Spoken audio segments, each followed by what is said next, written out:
Je m'en vais, je vous envoie le Paraclet. Voilà une nouvelle vraiment intéressante et qui mérite qu'on s'y attarde. Le Seigneur prend congé de ses disciples et promet la venue en eux du Saint-Esprit. Ascension, puis Pentecôte. Départ du Fils, descente de l'Esprit. Il faut nous préparer à accueillir le Paraclet. De l'Esprit Paraclet, considérons la venue, la présence et l'action. L'Esprit vient tout d'abord, il faut le recevoir, il faut lui offrir l'hospitalité, c'est-à-dire lui ouvrir notre porte et lui faire la place et l'installer en nous comme un hôte de marque, un invité exceptionnel qui capte tout l'intérêt et le soin de la maison.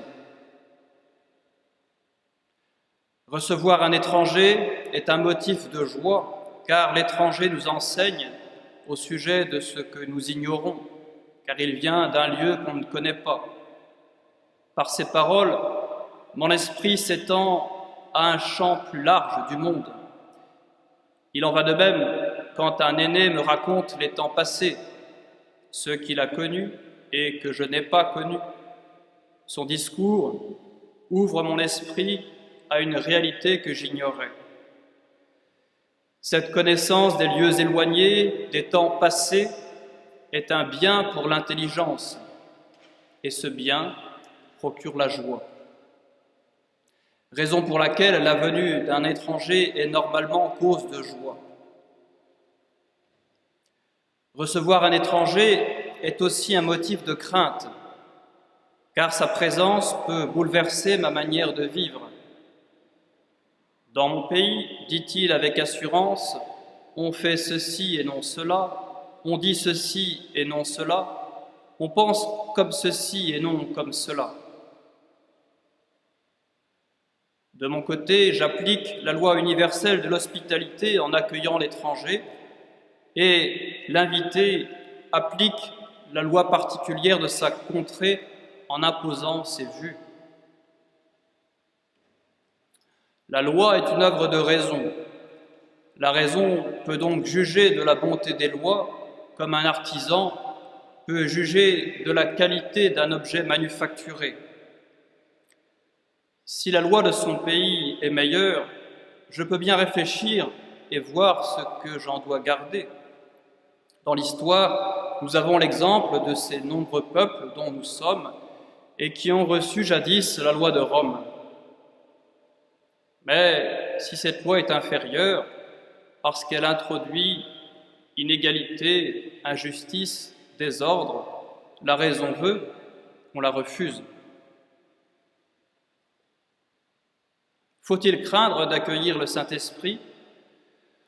On peut craindre sa venue si nous sommes étrangers à ses vues, si ma vie est comme un vilain bazar, si ma maison est un cloaque, alors oui, j'ai lieu de craindre sa descente en moi, lui qui vient, dit Jésus, confondre le monde au sujet du péché, de la justice et du jugement.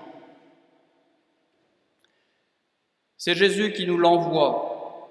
Recevrons-nous cette mission du Saint-Esprit, comme certains ont reçu la mission du Fils, dans la parabole des vignerons homicides? Voici l'héritier, allons-y, tuons-le, que nous ayons son héritage. Accueillons plutôt celui qui peut nous réformer. Jésus a dit de lui, vous l'avez entendu dans le Saint Évangile, l'Esprit de vérité vous conduira vers la vérité tout entière. Y a-t-il une perspective plus heureuse pour un esprit créé que d'entrer dans la vérité tout entière?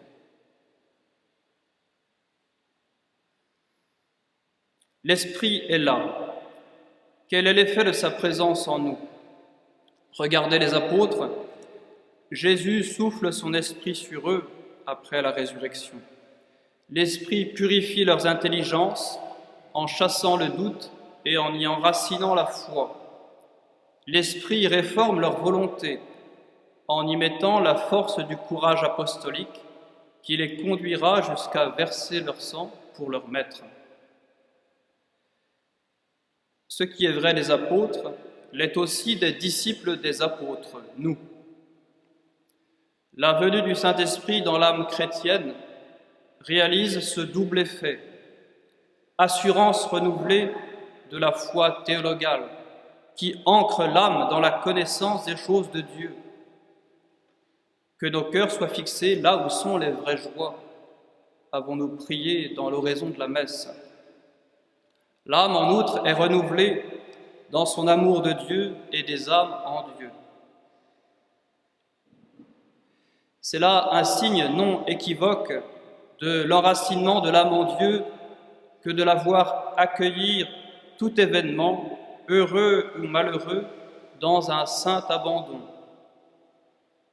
Entendons bien, abandon n'est pas démission, mais accueil aimant et décidé de tout ce que Dieu a voulu ou permis.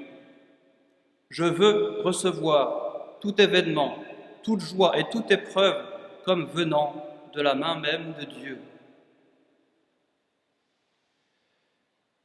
Une image de cette solidité spirituelle est donnée par la parabole qui termine le sermon sur la montagne. Notre Seigneur y compare l'homme avisé qui a bâti sa maison sur le roc et l'homme insensé qui a bâti sa maison sur le sable. La pluie est tombée, les torrents sont venus, les vents ont soufflé. La maison sur le roc a tenu, la maison sur le sable est ruinée. D'où vient qu'un homme est avisé ou insensé, qu'il est roc ou sable? Une chose, une différence, mettre ou non en pratique l'enseignement de Jésus. Les deux hommes entendent la parole, le sage met en pratique, l'insensé ne met pas en pratique.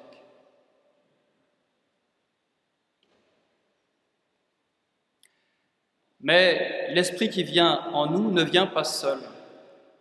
Si quelqu'un m'aime, dit le Seigneur, il gardera ma parole, il la mettra en pratique.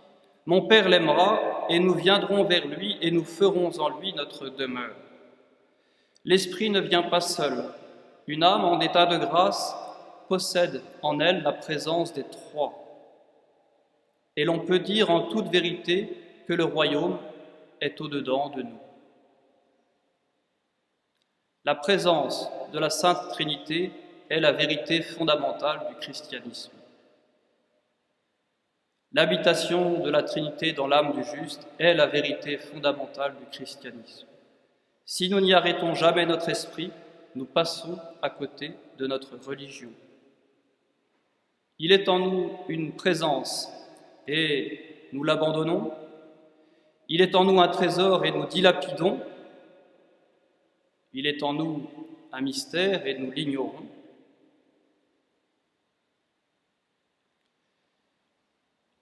L'Esprit vient, l'Esprit fait demeure en nous, l'Esprit agit en nous. C'est le mot de saint Paul. L'Esprit habite en vous et il agit en vous. Il s'agit de mener une vie selon l'Esprit, savoir conforme à l'Esprit et sous la motion de l'Esprit. Comment agir conformément à l'Esprit de Dieu? Rien de plus simple. Il suffit de scruter comme Dieu agit et agir de même. Relevons quelques manières divines d'agir, relevés non exhaustifs, et notons qu'une grande part du progrès dans la vie chrétienne consiste tout simplement et précisément, sous la motion du don de sagesse, à discerner la manière dont Dieu agit en toutes choses, suaviter ac fortiter, avec douceur et force. Dieu donc est libéral, car il fait lever son soleil sur les méchants et sur les bons, tomber la pluie sur les justes et sur les injustes. Dieu est patient, infiniment patient, avec le pécheur, le traînard, le traîne-savate que nous sommes tous un peu. Dieu est discret dans son action. Il tient tout, de toujours à toujours, sans lui rien ne tient, mais il ne se fait pas précéder trompette pour annoncer son action. Sa seule marque est la beauté des créatures qui chantent sa gloire. Et quand il convertit un cœur, il le fait de l'intérieur sans bruit de parole. Dieu encore fait participer le plus grand nombre à son action, ce qui est encore une manifestation de sa sagesse, de sa puissance et de sa bonté. Agir comme Dieu agit, c'est avoir une bienveillance universelle qui s'étende à tous, justes et pécheurs, admirant les vertus des justes, désirant l'amendement des pécheurs. Notre charité, pour être à l'image de l'action de Dieu, doit être patiente, endurante, persévérante. Que notre action, notre prière ne se cherche pas elle-même, car alors elle a déjà sa récompense. Que notre action, sous la motion de Dieu, cherche à faire grandir, s'épanouir le plus grand nombre autour de nous, en élevant et sans écraser. Que notre labeur ne cherche qu'à plaire à Dieu et non aux hommes. Cette action, conforme à l'agir de Dieu, se fera sous la motion des dons du Saint-Esprit qui nous font agir selon un mode divin.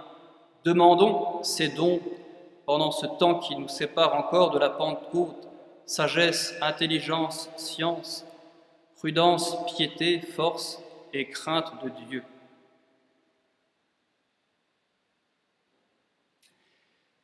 Désirons cette solidité en Dieu donnée par la présence du Saint-Esprit et l'habitation de la Trinité en nous. Le premier psaume de David décrit le juste comme un arbre planté près du cours des eaux qui produit ses fruits en la saison et dont jamais le feuillage ne sèche. Cette eau qui irrigue les racines du juste, c'est le Saint-Esprit. Et les fruits de l'Esprit que produit le juste sont charité, joie, paix, longanimité, serviabilité, bonté, confiance dans les autres, douceur, maîtrise de soi. Et l'apôtre ajoute: contre de telles choses, il n'y a pas de loi. Au nom du Père et du Fils et du Saint-Esprit, ainsi soit-il.